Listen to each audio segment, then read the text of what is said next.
دقیقاً 42 سال پیش در چنین روزی بوریسلی مرد.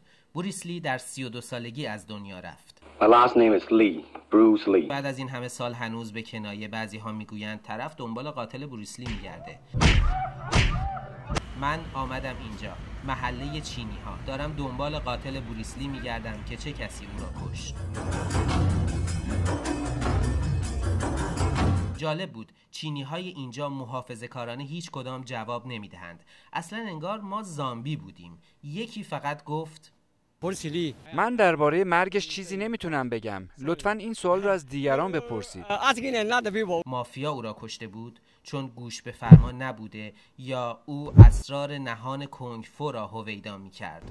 قتل او سیاسی بود چون مخالف جنگ بود. چه کسی بوریسلی را کشت یا اصلاً شاید خودش بنده خدا حالش خوب نبوده و به دیار باقی رفته و همه اینها توهم توطئه بوده.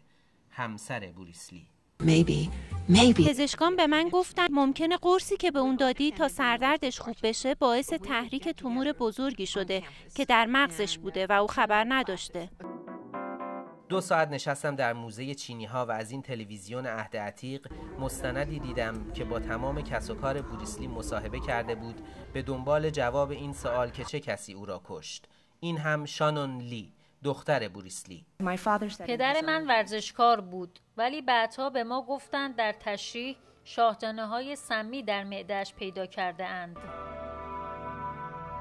شاهدانه‌های سمی، 100 جور فرضیه برای مرگ او هست و هیچ کدام هم هنوز اثبات نشده. خلاصه انگار اینجا هم خیلی‌ها دنبال قاتل بوریسلی میگردند. کامران نجف‌زاده، خبرگزاری صدا و سیما، نیویورک.